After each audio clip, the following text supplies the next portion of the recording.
Hey guys, Katie here from Equestrian Movement, coming to you tonight with another Training Thursday Live. Every time I get in front of a video and talk to you guys, I am reminded of my little tufts of new growth in my hair since having Finn. Oh, they're so annoying. So tonight's training is the secret to the frame. So I'm going to share with you my favorite tip to getting a working frame, which I feel isn't shared often enough, and commonly I would say is fairly unknown. So before we get into that, I just want to remind all of our trainability students that we have a group for you guys now, so make sure that you have joined that. Hi Robin, how you going? And we also have a bunch of new lesson plans, and we're going to be doing a training session in there every month with applying those lesson plans, so make sure you're in the group and you can stay updated with that. We also have our webinar coming up April, I'm going to say. So if you're interested in how to develop forwardness, bend, and a working frame, that's what we're going to be covering on that one. That's typically the most important aspects of that kind of prelim stage, is being able to maintain forwardness with consistency of a working working frame, and lateral suppleness. That's kind of, what we're talking about here is that kind of prelim stage of dressage. And so that webinar is coming up, and we have some more secret squirrel business hopefully coming soon. I'm not sure if Sarah is going to let me spill the beans on that one, because I stole her thunder this time because she stole mine last time. But we are going to have some really fun things coming up soon where we're hoping to collaborate with a few different people in the industry. I've got a physio, Jane, our aromatherapist, who's stuff with Victoria, and hopefully we can get a few other people on board, which we're pretty excited about. So keep your eyes peeled and your ears tuned, because we've got a few things planned for April. We're still in February, aren't we? Hi Kim, nothing yet. I haven't got started yet. Just updating everybody on actually, I've been meaning to message you, Kim. I don't know if you've joined the private Facebook group for trainability students. I keep meaning to message you and getting distracted by Finn. He's really good for that. That's why my brain is so messy all the time. Alright, so ready to get started. The secret to the frame. So this, I feel, is not taught often enough, and really is the key. So get ready for it. The frame does not control the neck and the neck flexion. It controls the hocks and the hock flexion. There you go. That's my big secret. That's the really important key that I want everybody to understand is, the more that we try and control our horse's frame and head carriage by the reins controlling where their head is and what their neck is doing, the more we negatively impact the way their back is working, the way their chest and their shoulders are working, the way their hindquarters are working, and they fall out of it and evade it so much easier, and we end up with twists, rotations of the pelvis, and then we also end up with quite a lot of behavioural problems, because we also have pain problems coming up. So when you are using your rein contact, you're not you're using a cue that invites the neck up, so that they understand what to do to that bit pressure. But you're not trying to hold the head there. You're trying to establish a feel and a connection to what the hocks are doing and the amount of hock flexion you're creating. So this is why inside leg to outside rein is considered such a magical tool to dressage riders, is that you're actually, when you introduce leg yield to your horse and you're riding inside leg to outside rein in your leg yield, you're establishing the connection of the outside rein over the inside hind, and so you're creating hock flexion through the inside hind from the outside rein.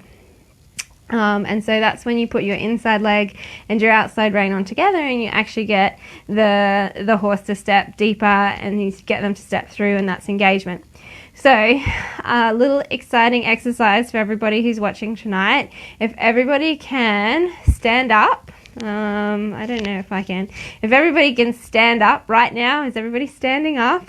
And straighten your knees, like lock your knees straight, and then feel what, I might try and do it and see if we can get some idea. Okay, so if you lock your knees straight, can you see the tension that it creates in my neck there?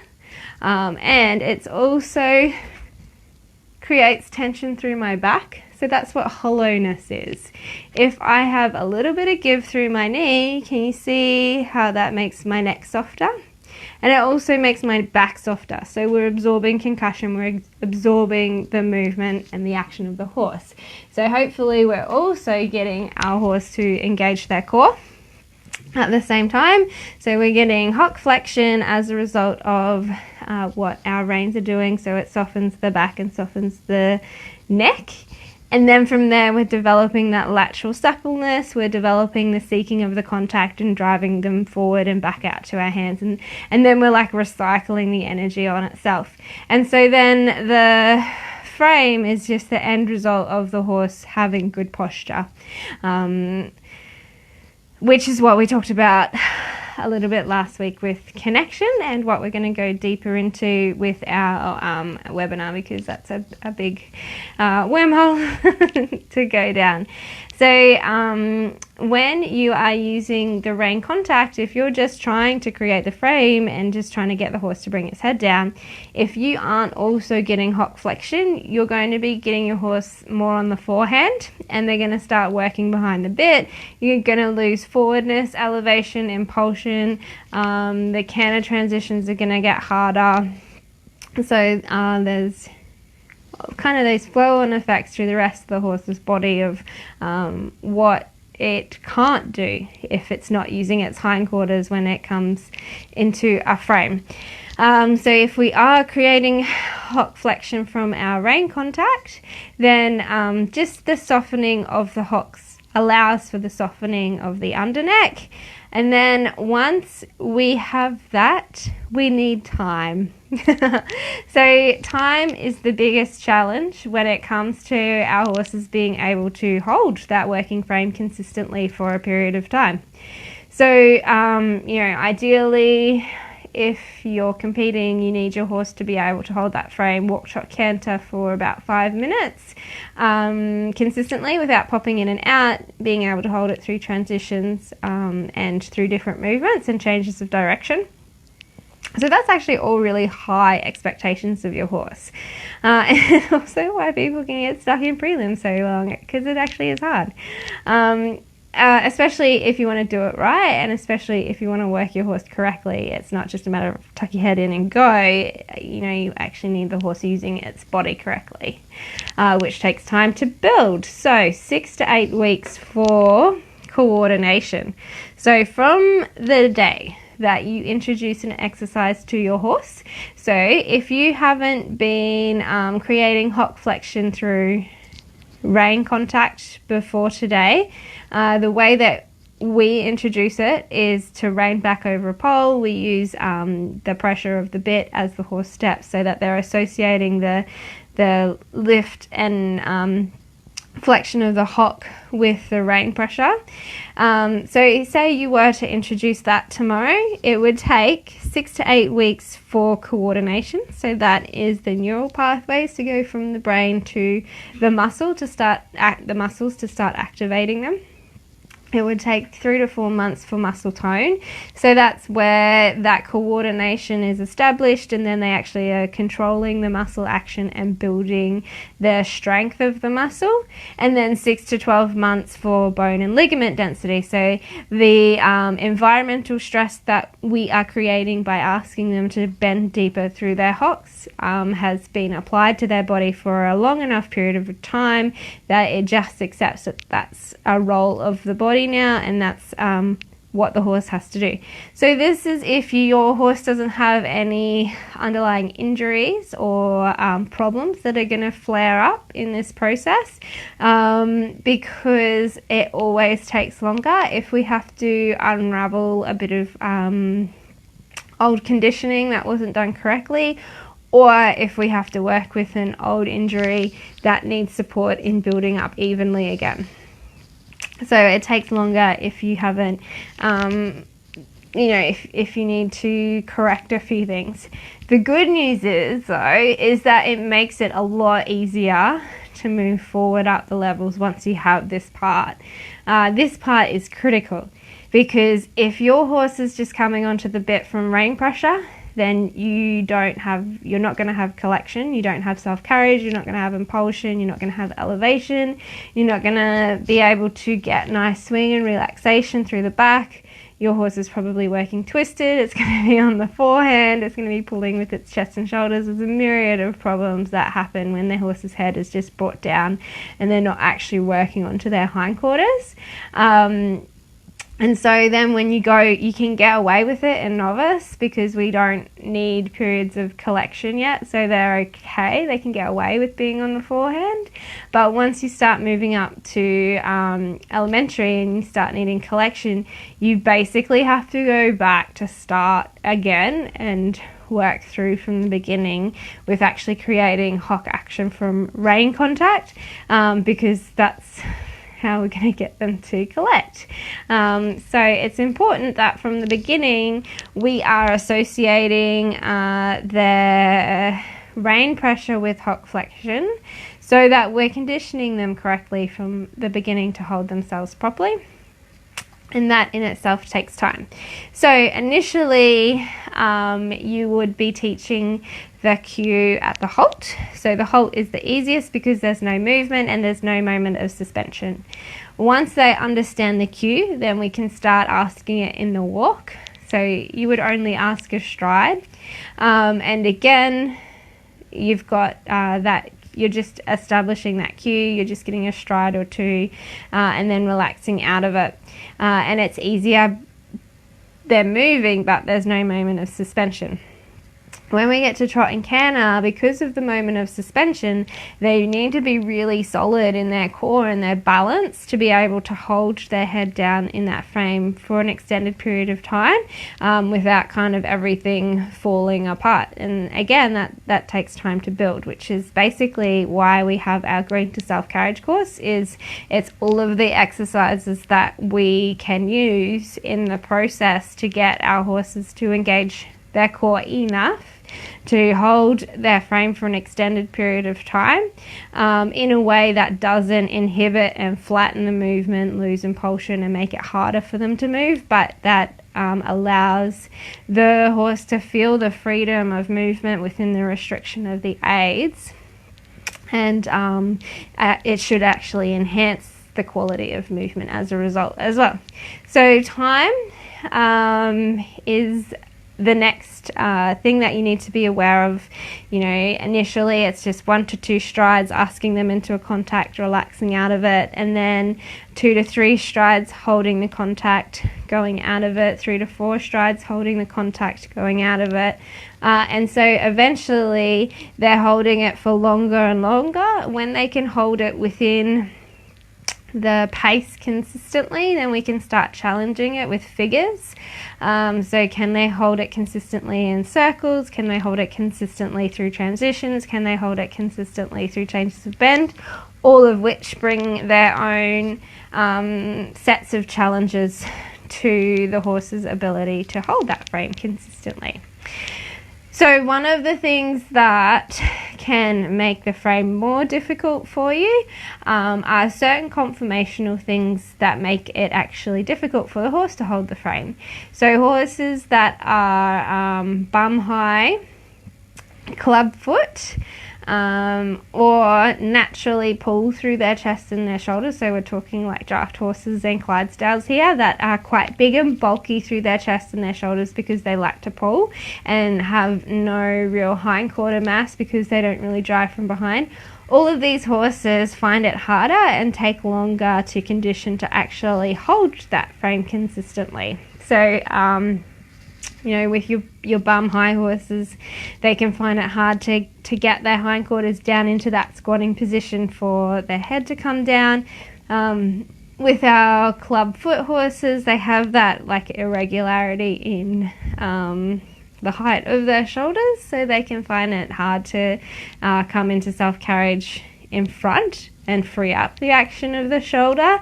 And then obviously with our Clydes and draft horses and our heavier horses, because they're naturally inclined to pull, we do a lot of halt, rein back, halt, rein back, halt, rein back, halt, rein back. Remember to sit in your butt.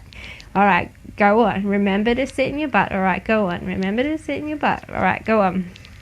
So the horses that have those conformational things that work against the overall look that we're trying to create, but also the ability to sit, engage their core and lift through their chest and their shoulders.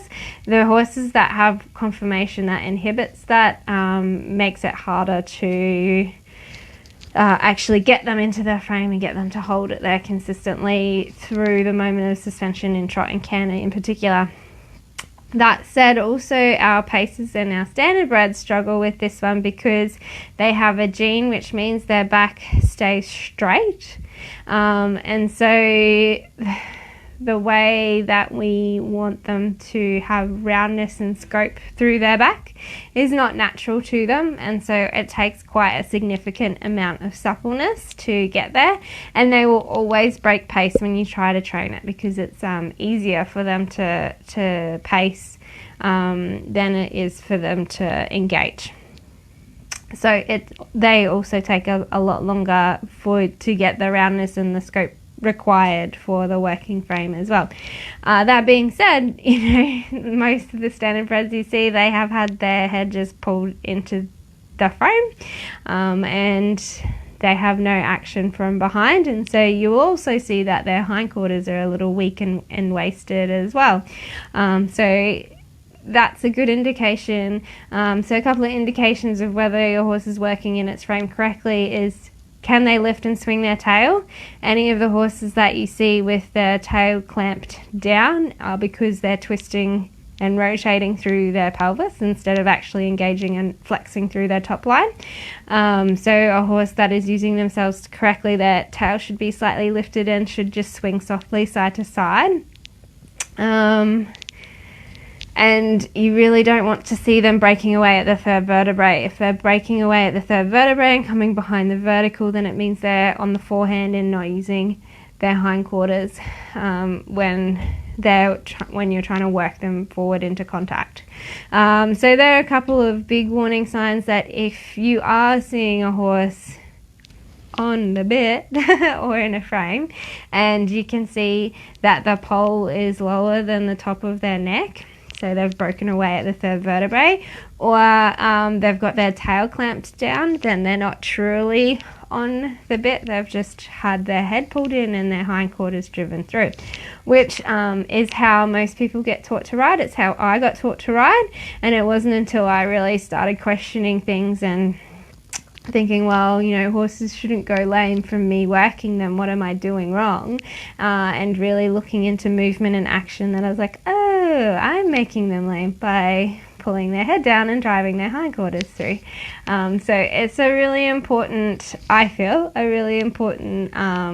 part of the training to acknowledge that we can make them unsound from the way that we work them.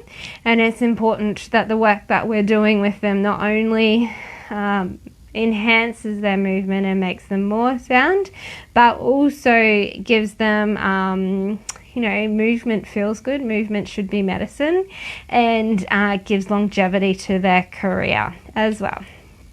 So lastly, another thing that can make having the frame hard to establish is if they have an old injury. So as with conformational issues, if they've done something, for example, Fiddy put his leg down a rabbit hole a year after I had him, and really kind of messed up his hindquarters there. So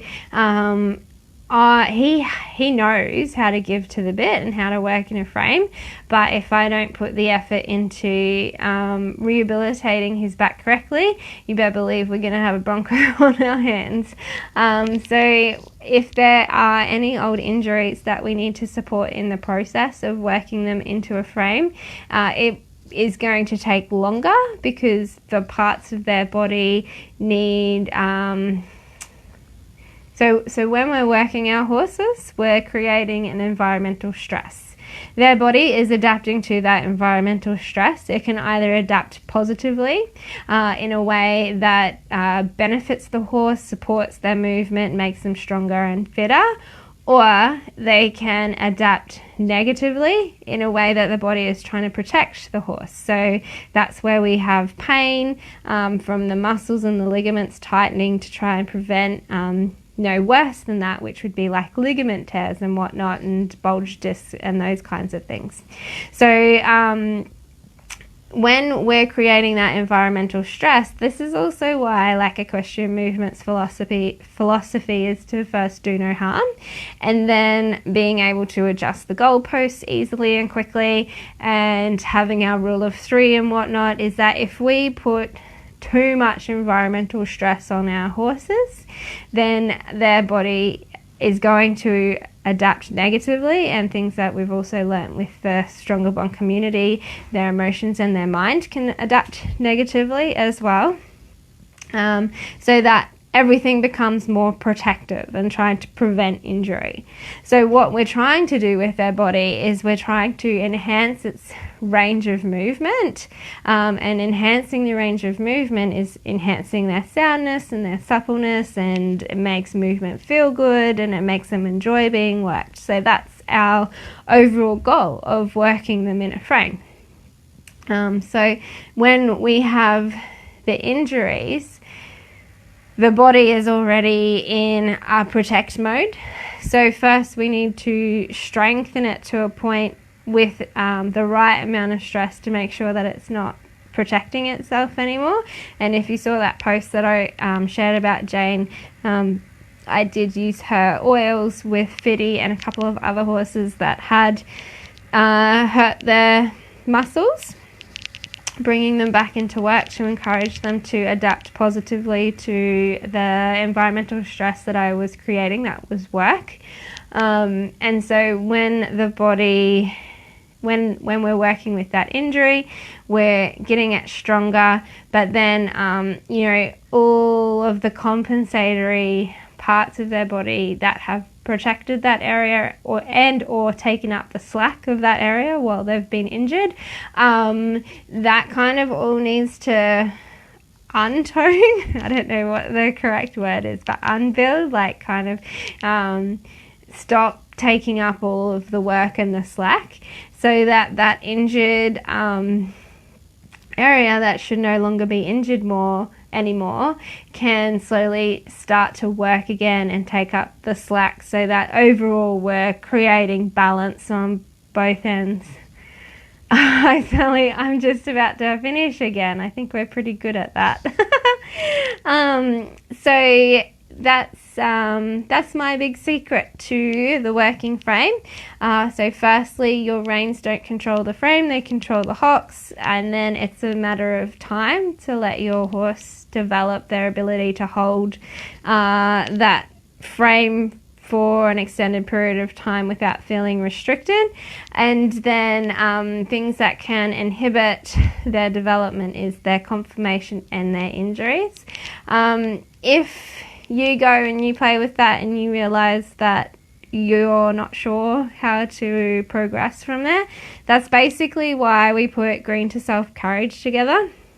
And we are going to be opening that beginning of April, I think, but we're only taking 20 students on, and that's to work you through from wherever your horse is at. Like, you can already be training at a high level, or you can be straight up green, and how to develop the horse's condition and to use their back correctly and work with swing and elasticity and engaging their core and engaging their hindquarters, so that they can hold those periods of self-carriage that enhances their body and enhances their movement for periods of time, and also working through different movements. So we pretty much go all the way up to simple changes in canter, 15-meter circles, and shoulder fore and leg yield. So it's pretty much, in Australia, it's like up to like that transition between novice and elementary. Eventually we're going to do a self-carriage to collection course, but I need to actually start riding consistently again, so that Fitty is at that level, or depending on how long that takes me, it might be another horse.